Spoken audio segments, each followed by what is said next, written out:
तो लास्ट हम जो है elasticity, Young modulus of elasticity तक बता चुके थे। आज बात करेंगे bulk modulus of elasticity. Bulk modulus of elasticity. Modulus. हाँ, bulk modulus of elasticity. Spelling अच्छा, में हो गया मॉडुलस है, गड़बड़। सॉरी, मॉडुलस, ठीक है ना। तो मान लेते हैं कि कोई बॉडी है, ठीक है। हम्म, अब हम क्या करते हैं, उस पर एक प्रेशर लगाते हैं हर तरफ से, ठीक है। तो जब हम प्रेशर लगाते हैं पी, अब ये मान लेते हैं जो बॉडी है ये थ्री डायमेंशनल बॉडी है, ठीक है। ठीक है। जब प्रेशर लगाएंगे तो क्या होगा, इसके वॉल्यूम में थोड़ा सा चेंज आएगा। तो मान लेते हैं चारों तरफ से प्रेशर लगाने की वजह से इसका वॉल्यूम डेल्टा वी अमाउंट से कम हो गया, ठीक है। हम्म। तो पहले अगर टोटल वॉल्यूम वी था, टोटल वॉल्यूम मान लेते हैं वी था, टोटल वॉल्यूम, और अब वॉल्यूम क्या हुआ है, डेल्टा वी से कम हो गया, ठीक है। तो वी माइनस डेल्टा भी हो हाँ, तो जाएगा। नया volume we minus delta we है। तो अगर हम वॉल्यूम स्ट्रेन निकालें, वॉल्यूम स्ट्रेन, तो वॉल्यूम स्ट्रेन आएगा change in volume delta we upon original volume we. अब हम्म। जो बल्क मॉडुलस ऑफ इलास्टिसिटी है उसको हम बी से डिनोट कर रहे हैं, और उसका फॉर्मूला क्या रहता है, उसका फॉर्मूला रहता है applied pressure P upon volume strain delta V by V. अच्छा, कुछ लोग यहाँ पे एक नेगेटिव साइन लगा देते हैं क्योंकि वॉल्यूम कम हो रहा है, ठीक है। ठीक। तो बी इक्वल टू बन जाता है formula minus P, PV by. है ना, P V by delta we या कुछ करके, ठीक है ना। okay? तो ये बल्क मॉडुलस ऑफ इलास्टिसिटी है। यानी बल्क मॉडुलस ऑफ इलास्टिसिटी क्या है, ये कहता है कि अगर किसी बॉडी पे लगाया हुआ प्रेशर और वॉल्यूम स्ट्रेन का रेशियो जो होता है, प्रेशर और वॉल्यूम स्ट्रेन का रेशियो वो कांस्टेंट होता है उस बॉडी के लिए, उसी को हम उस बॉडी का बल्क मॉडुलस ऑफ इलास्टिसिटी कहते हैं, ठीक है ना। अच्छा, नेगेटिव अगर ना लगाएं तो कोई डिफरेंस आएगा, मतलब उसका कोई सिग्निफिकेंस है उस नेगेटिव का? निगेटिव का सिग्निफिकेंस यही है कि देखो, मान लेते हैं बल्क मॉडुलस एक हमारी कैसी क्वांटिटी है, स्केलर क्वांटिटी है। तो स्केलर हम्म। क्वांटिटी तो हम नेगेटिव में ले नहीं सकते हैं, ठीक हाँ। है। तो यहाँ पे क्या है कि अगर हम change in pressure final minus initial करके निकालेंगे तो नेगेटिव आ हाँ। जाएगा। हाँ, वो तो आएगा ही। या तो हम सीधे सीधे इसमें एक मॉड लगा दें और ना नेगेटिव साइन लेना, कोई ना साइन ना ले, ठीक है। ठीक है। ठीक है, तो यह है हमारा bulk modulus of elasticity. Okay, hmm. आगे बात करते हैं बल्क मॉडुलस के बाद। तीसरा है, देखो तीन इलास्टिसिटी बताए थे, एक यंग मॉडुलस ऑफ इलास्टिसिटी था, वाई से डिनोट किया था। एक बल्क हाँ। मॉडुलस ऑफ इलास्टिसिटी है, बी से डिनोट कर रहे हैं। और तीसरा है मॉडुलस ऑफ रिजिडिटी, ठीक है। इसको मिटा के वो बता देते हैं। अगला है मॉडुलस ऑफ रिजिडिटी।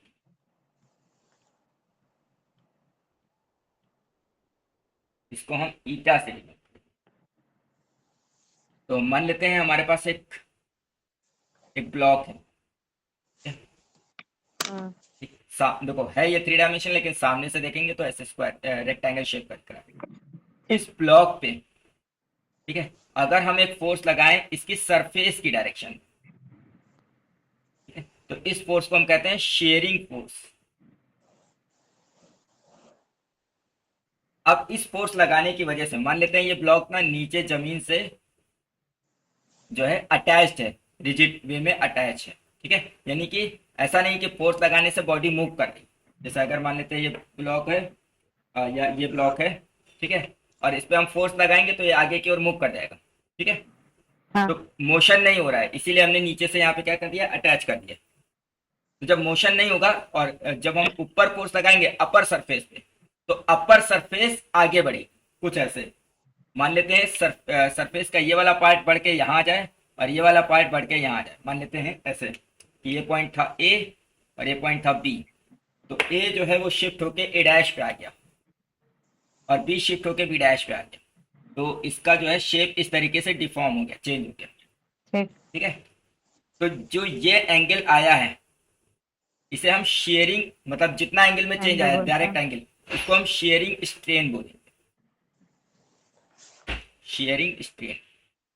तो मॉडुलस ऑफ रिजिडिटी ईटा जो होता है वो एक्चुअल में क्या होता है, शेयरिंग स्ट्रेस या शेयर अपॉन शेयरिंग स्ट्रेन होता है, sharing stress upon sharing strain होता है,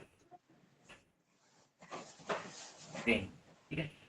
तो शेयरिंग स्ट्रेस जो हो जाएगा वो sharing force per unit area हो जाएगा, अपॉन एंगल थीटा। ठीक है, तो ये हमारा क्या बन जाएगा, मॉडुलस ऑफ रिजिडिटी बन जाएगा।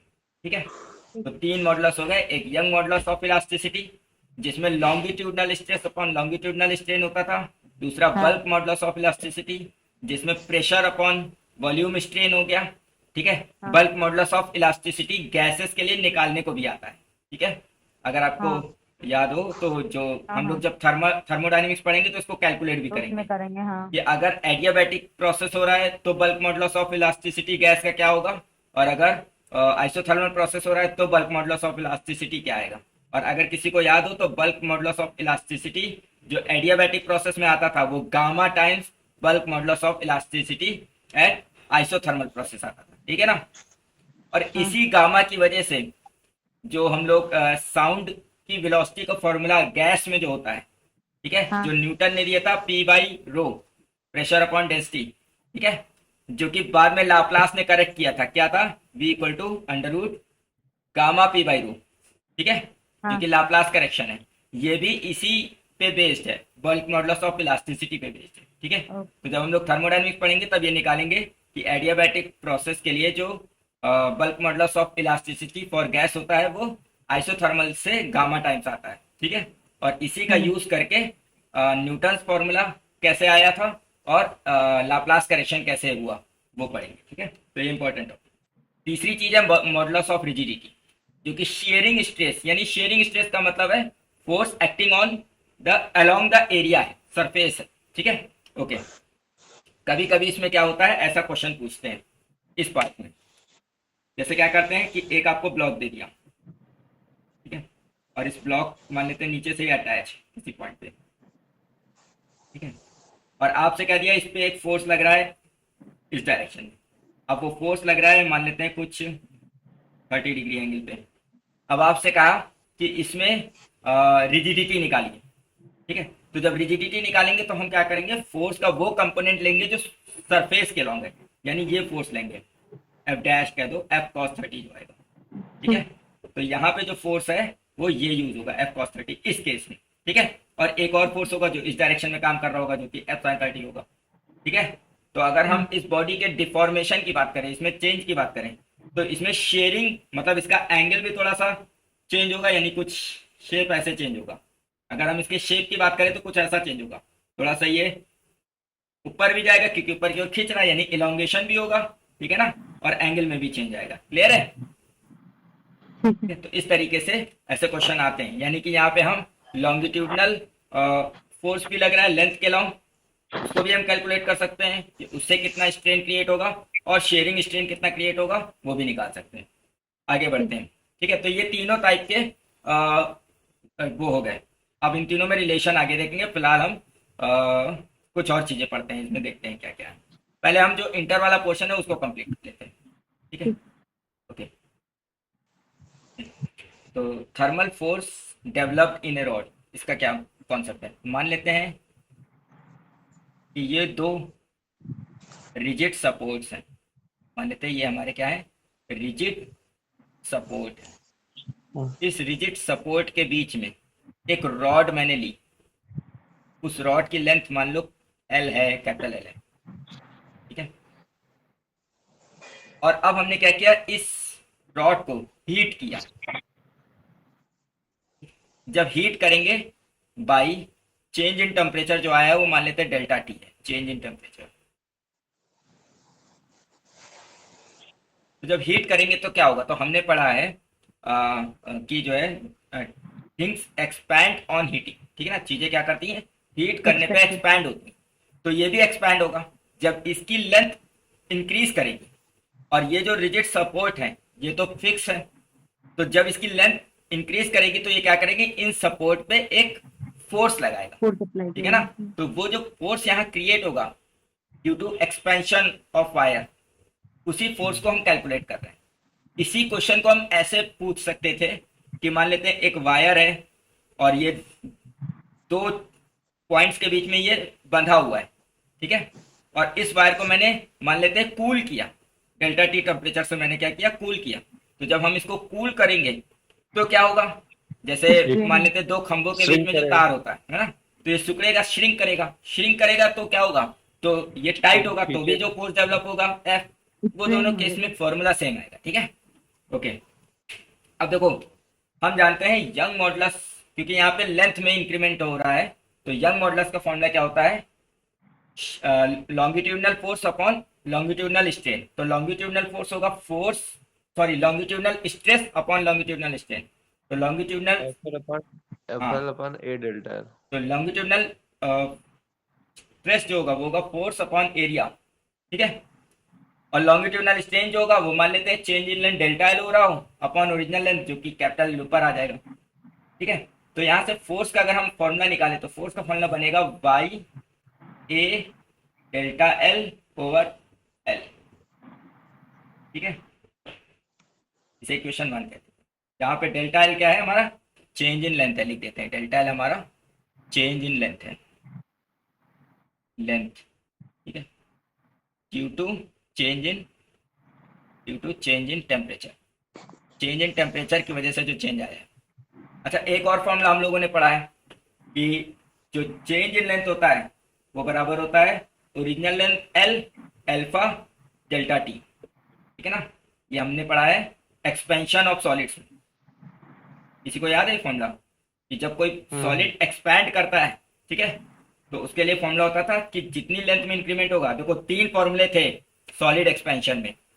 चेंज इन लेंथ का फॉर्मूला होता था original length into alpha delta T, change in area का फॉर्मूला होता था original area into beta delta T, और चेंज इन वॉल्यूम का फॉर्मूला होता था original volume into gamma delta T, ठीक है। जहाँ पे अल्फा बीटा गामा जो थे वो कोफिशिएंट ऑफ लीनियर एक्सपेंशन, इसे सुपरफिशियल एक्सपेंशन और इसे वॉल्यूम एक्सपेंशन बोलते थे। और इसी में alpha ratio beta ratio gamma calculate करते थे 1:2:3 आता था, ठीक है। तो ये याद रखना है। क्यों याद रखना है, क्योंकि यहाँ पे हम क्या कर सकते हैं, कभी किसी केस में बीटा दे दे तो अल्फा निकालने के लिए ऐसे कर सकते हैं, ठीक है। तो डेल्टा एल की ये वैल्यू होती है, इसको 1 में रख दो, तो एफ इक्वल टू क्या हो जाएगा, वाई ए डेल्टा एल ओवर एल, तो चाहिएगा तो डेल्टा एल ओवर एल की जगह अल्फा डेल्टा टी आ जाएगा, ठीक है। तो वाई ए अल्फा डेल्टा टी, इतना फोर्स डेवलप होगा, ठीक है, इसके एंड्स पे, यहाँ और यहाँ। इस फोर्स से ये इसको क्या करेगा, पुश करेगा, या इस केस में इस फोर्स से ये टेंशन, इतना टेंशन जनरेट होगा वायर में, ठीक है। आगे बढ़ते हैं। अच्छा, यहाँ पे हमने निकाला है थर्मल फोर्स। थर्मल फोर्स की जगह आप थर्मल स्ट्रेस भी निकाल सकते थे। अगर थर्मल स्ट्रेस पूछता तो ये हो जाता एफ अपॉन ए हो जाता, और ये सिर्फ वाई अल्फा डेल्टा टी, ठीक है। इसमें जो चेंज इन टेम्परेचर है वो आपको केल्विन में लेना है, डिग्री सेल्सियस में लेना है, तो आप अल्फा के अकॉर्डिंग लेंगे। अल्फा की यूनिट होती है पर डिग्री सेल्सियस या पर केल्विन, तो जो भी इसकी यूनिट है वही इसकी यूनिट आपको लेनी है, ठीक है। आगे बढ़ते हैं।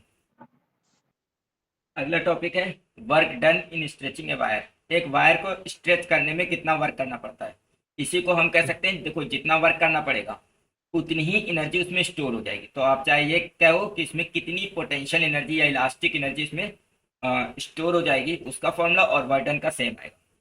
मान लेते हैं एक रिजिड सपोर्ट से, मान लेते हैं एक रिजिड सपोर्ट है, इस रिजिड सपोर्ट से एक रॉड है, इसकी लेंथ है कैपिटल एल और एरिया ऑफ क्रॉस सेक्शन है ए। ये हमने क्या किया, इसको पाइवोट किया। अब इस पे लगाया एक फोर्स एफ, इस फोर्स लगा के इसको खींचा।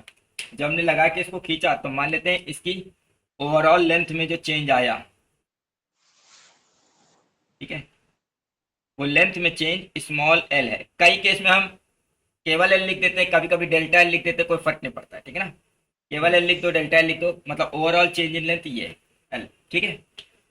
ओके, अब जब ये, अच्छा यहाँ पे वो कंडीशन हम फॉलो कर रहे हैं, क्योंकि देखो बार बार हम क्या करेंगे, यंग मॉडुलस ऑफ इलास्टिसिटी का फॉर्मूला लगाएंगे, और वो फॉर्मूला लगाने के लिए जो हमारा हुक्स लॉ है वो फॉलो होना चाहिए, यानी स्ट्रेन जो है वो स्मॉल है। तो जब स्ट्रेन स्मॉल होता है तो जो एरिया में चेंज है वो बहुत मिनिमम होता है या ना के बराबर होता है। तो हम ऐसा नहीं मानेंगे कि जब ये खिंच जाएगा तो इसका एरिया कम हो जाएगा, नो डाउट इसका एरिया कम हो जाएगा, लेकिन इस केस में इसको हम कंसीडर नहीं करेंगे, ठीक है। एरिया में चेंज आ रहा है तो एरिया वही रह रहा है ए। अब जब ये देखो, जब ये खींच रहा था तो किसी इंस्टेंट मान लेते हैं, देखो जब ये खींचना स्टार्ट हुआ होगा तो किसी इंस्टेंट मान लेते हैं ये सिर्फ यहां तक खींचा था, एक्स लेंथ तक। हम्म किसी इंस्टेंट मान लेते हैं ये एक्स लेंथ तक खींचा, तो जिस इंस्टेंट ये एक्स लेंथ तक खींचा था उस इंस्टेंट इसका यंग मॉडुलस का फॉर्मूला क्या रहा होगा? तो यंग मॉडुलस का फॉर्मूला रहा होगा स्ट्रेस जो कि है force per unit area upon strain. तो स्ट्रेन कितना क्रिएट हुआ है इस समय? X over L. ठीक है, कैपिटल एल। हाँ कैपिटल एल लिखा है। ठीक है, तो y इक्वल टू क्या आ जाएगा? एफ एल ओवर ए एक्स। ठीक है, तो यहाँ से फोर्स अगर हम निकाले तो आएगा y ए एक्स ओवर एल। इतना फोर्स डेवलप हुआ होगा। अब अगर हम इसको थोड़ा सा और खींचते हैं, स्मॉल डिस्टेंस dx, मान लेते हैं dx लेंथ से इसको और खींचते हैं, तो वर्क कितना करना पड़ेगा? तो वर्क जो करना पड़ेगा स्मॉल वर्क वो होगा एफ dx। ठीक है, ओके, तो टोटल वर्क जो करना पड़ेगा वो एफ dx का इंटीग्रल है। इंटीग्रेट।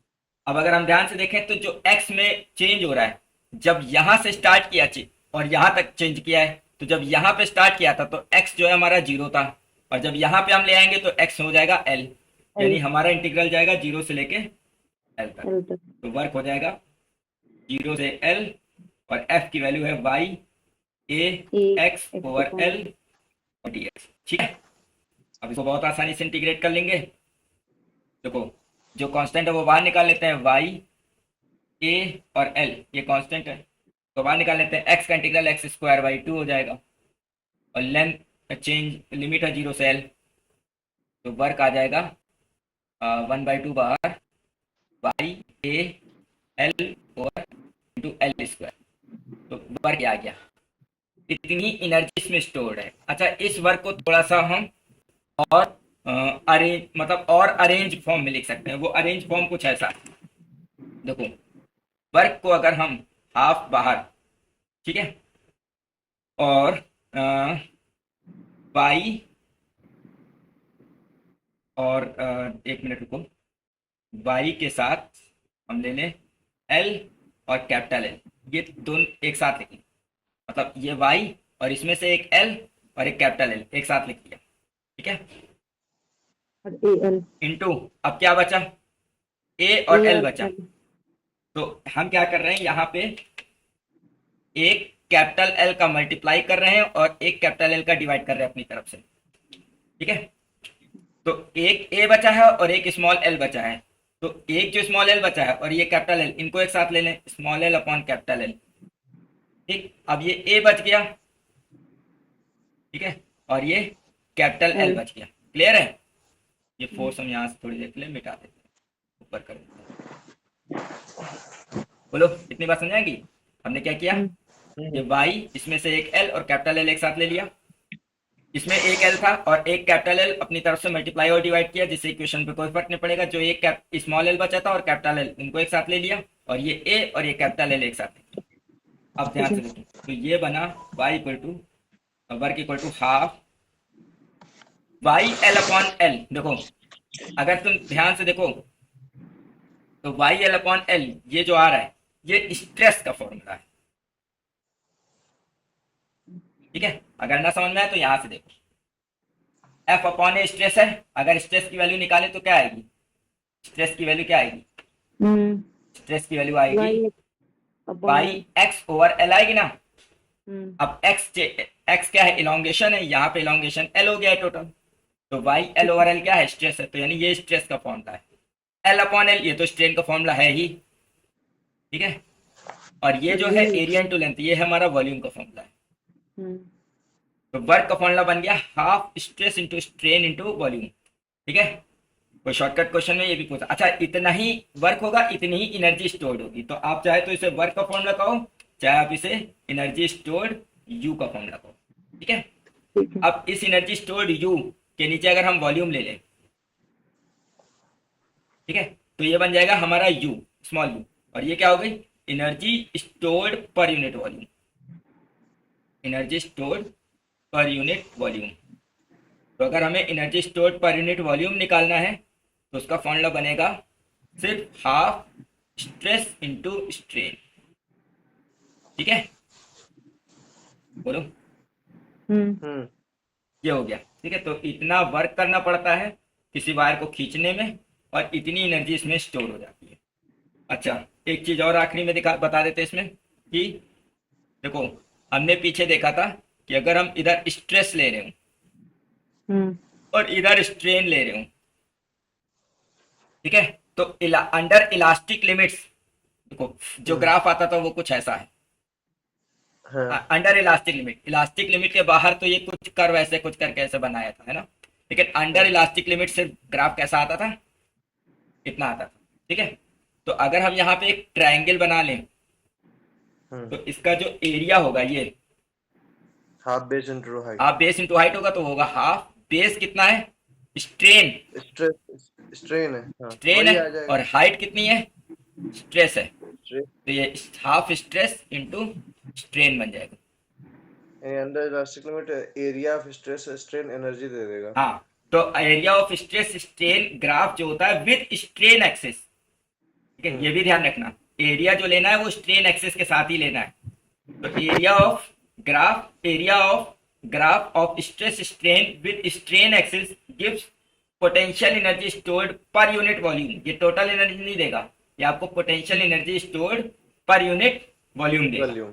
ठीक है, तो ये भी ध्यान रखना कि ये एरिया से भी आ जाता है और ये फॉर्मूला रहता है। ठीक है, और बाकी डेरिवेशन तो ये अपने सामने है।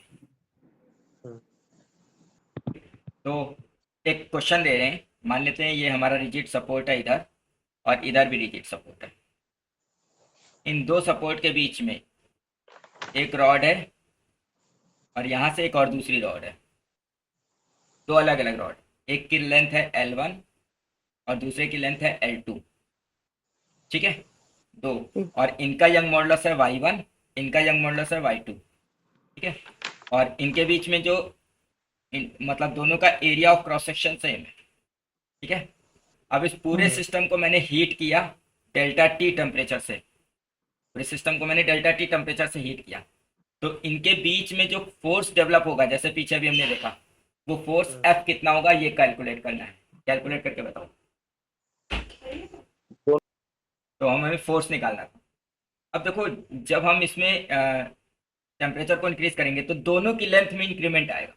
मान लेते हैं दोनों के लेंथ में जो इंक्रीमेंट है वो डेल्टा L1 और डेल्टा L2 है। तो जो ओवरऑल चेंज इन लेंथ होना चाहिए डेल्टा L, वो होना चाहिए delta L1 plus delta L2 होना चाहिए।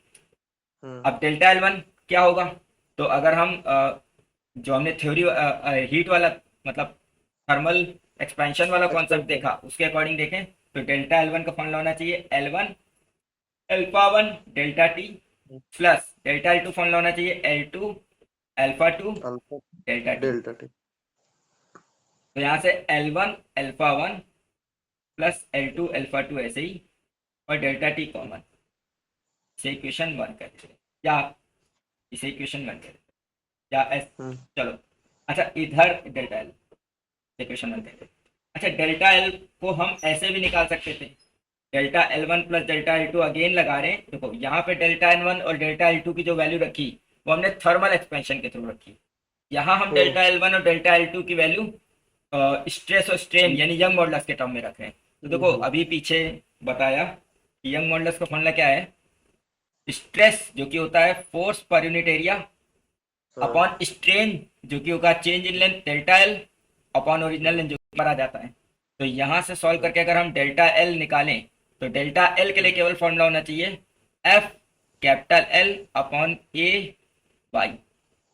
ठीक है, इसको इधर ले आए, इसको इधर ले लें, तो इस हिसाब से डेल्टा L1 की जगह आना चाहिए एफ। अच्छा देखो, क्योंकि दोनों पे लगने वाला इससे इसकी वजह से इस पे जो फोर्स लगेगा और इसकी वजह से इस पे फोर्स लगेगा F1 और F2 वो दोनों तो बराबर ही होंगे ना। तो यहाँ पे F1 और F2 जो लगेंगे वो दोनों बराबर होंगे एक्शन रिएक्शन से, उसको हम कैपिटल F मान लेते हैं, वही फोर्स मुझे निकालना है। तो डेल्टा L1 की जगह आ जाएगा F L1 upon A Y1 plus delta L2 की जगह आ जाएगा F L2 upon A Y2। ठीक है ना, ये भी डेल्टा एल आया। अब 1 और 2 को इक्वेट कर दो,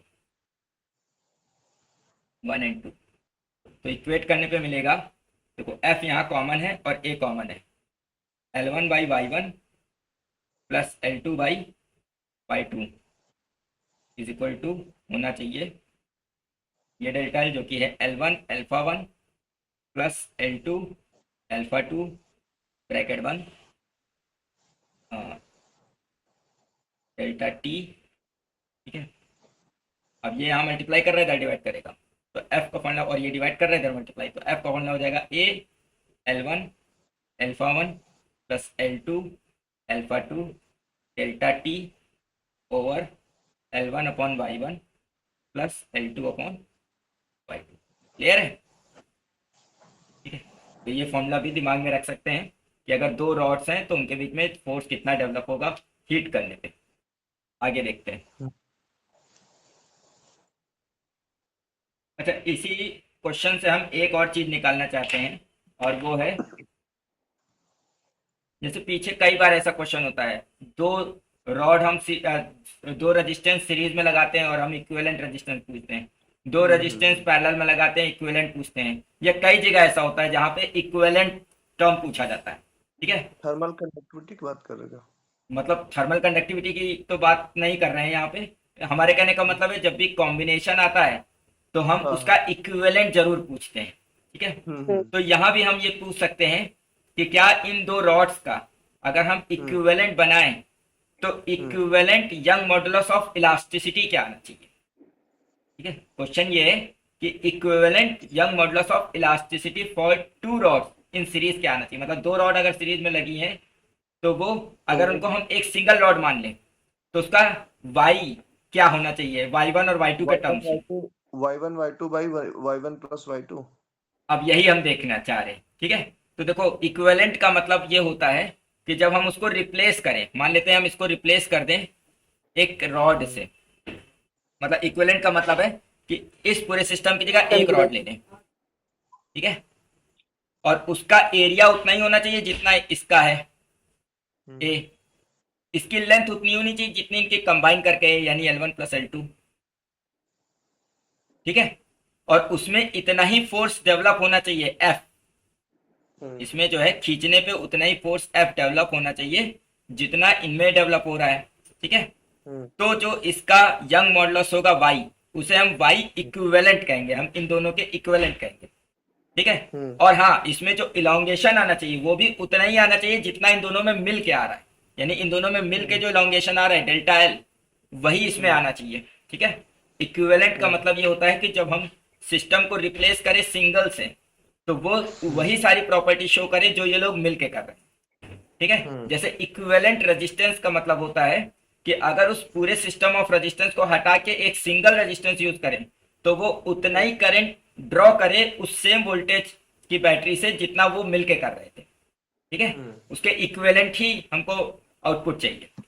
तो अगर हम इसके लिए डेल्टा एल का फॉर्मूला लिखते हैं इस इक्विवेलेंट के लिए, तो डेल्टा एल का फॉर्मूला होता एफ, एल की जगह आ जाता L1 प्लस L2 अपॉन ए वही, और y की जगह y इक्विवेलेंट हो जाता। ठीक है, तो अब अगर हम इसको आपस में इक्वेट करें तो हमें मिलेगा F L1 upon A y1 plus F L2 upon A y2 equal to F L1 plus L2 upon A y equivalent. तो देखो यहाँ पे f अपॉन ए कॉमन लेके कट जाएगा और y इक्विवेलेंट का जो फॉर्मूला बनेगा वो बनेगा L1 प्लस L2 अपॉन वही y इक्विवेलेंट यहाँ कॉमन लेके यहाँ आ जाएगा तो L1 प्लस L2 अपॉन में आ जाएगा L1 upon y1 plus L2 upon y2।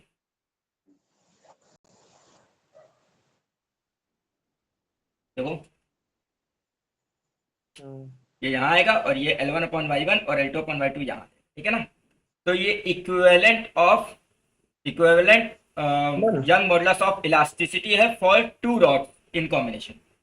अमन, हाँ, डायरेक्टली यंग्स मॉडुलस को ऐड करके नहीं निकाल सकता? नहीं निकाल सकते। यही तो क्वेश्चन, मान लो यही क्वेश्चन आ जाए कि दो रॉड्स हैं, मान लेते हैं उनकी लेंथ इक्वल दे दे, अगर L1 L2 बराबर हो जाए तो क्या होगा। देखो अगर L1 L2 बराबर हो जाए तो उस केस में L1 प्लस L2 2L हो जाएगा, तो y इक्विवेलेंट क्या हो जाएगा 2L अपॉन नीचे L कॉमन हो जाएगा, है ना, और यहाँ पे वन एलसीएम अपन लेने पे y1 y1 plus plus one y2 upon y2 हो जाएगा। अपॉन y1 y2 आ जाएगा। हम्म, जल्दी में हम स्मॉल लिख दिए हैं, एल एल कट जाएगा, तो y इक्विवेलेंट बन जाएगा 2 times y1 y2 upon y1 plus y2। y1। ठीक है, हम्म, किसी को याद है ये क्या होता है? हैं? ऐसा कुछ नहीं याद है कि ये जो लिखा हुआ है मैंने, ठीक है, अरे ये ये उसका ये कुछ ऐसा नहीं है, ये हार्मोनिक मीन है, ऐसा किसी को याद है? अच्छे से तो नहीं याद। हार्मोनिक मीन नहीं याद है किसी को? एपी जीपी और एक होती थी एचपी। अच्छा ठीक ठीक, हार्मोनिक में, हाँ ठीक है हाँ, ठीक है। जीपी में आता था ये। नहीं, जीपी के बाद आता था हार्मोनिक प्रोग्रेशन एचपी।